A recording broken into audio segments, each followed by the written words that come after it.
Hi everyone, there was a logjam atop the Women's World Curling Championship leaderboard. 4 teams were tied for first place after this morning's draw. Team Canada played Italy, and there were all kinds of steals in this game. After stealing one in the first end, Heather Nedovan stole another point in the second end, and it was 2-0 Canada after 2 with that light draw attempt by the Italians. But Italy did manage to get those points back in the third end. Skip Diana Kaspari came up with a solid deuce, making the open hit, and we were all tied up at 2. Let's go to the sixth end now. 3-2 Italy after they stole one in the fifth, but Heather Nedovan came up with a pair of points here to regain the lead, but she could have had 3 had she not rolled the shooter.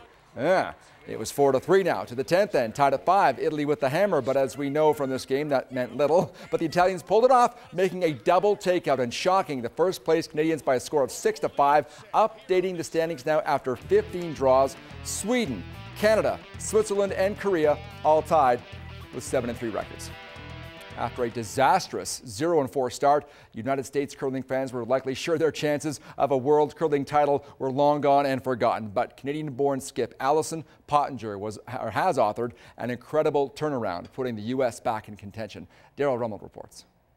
They've gone from being one of the coldest rinks at the World Championships to arguably the hottest, from down and out after day 2 to playoff contention. If skip Alison Pottinger was feeling any pressure to perform before, it sure isn't showing now. I think we just stop worrying about everybody else. Before all those other games with these big meetings, like what are they going to do? How should we play them? And you know what? Forget it. This is how we play in our game, and we've got the broom figured a little better. So I think we're just a little bit more staying within ourselves. It's a homecoming of sorts for Pottinger, who first learned to curl in Otterburn Park, Quebec. The Canadian-born skip returns to Canada in 2012, a decorated U.S. curler, appearing in 16 U.S. national championships. Factoring in her appearance as a 5th for Lisa Schoenberg's rink in 1995, this marks Pottinger's 10th appearance on the world stage. She now calls St. Paul, Minnesota home, curling out of the state capital, and says there's no added pressure when it comes to playing in her native country. It's always tons of fun. You always come back up here and the crowds are super and everyone's always really supportive, so it's lots of fun. She's a world champion. She's represented the US so many times and always played great, and I think she enjoys it. The Americans entered play on Thursday with a 5-4 record, a far cry from the 0-4 start that still haunts Pottinger's memory.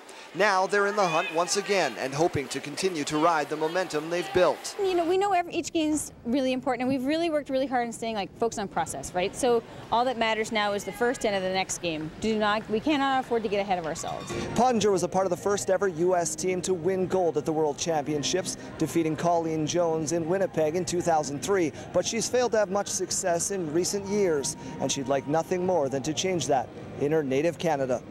Daryl Rummel, CTV Sports, Lethbridge.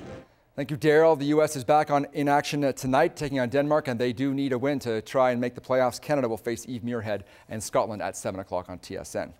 University of Lethbridge students were on a roll today in a class with Wheelchair Sport Alberta. Representatives gave kinesiology students a lesson in wheelchair basketball. The training gives them an understanding of how to incorporate wheelchair sport into their future careers.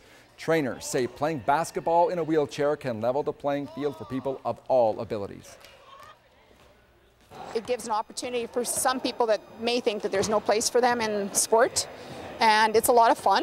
A lot of people bring out, if they are in a wheelchair, they bring their friends or their family along, and they can all play together.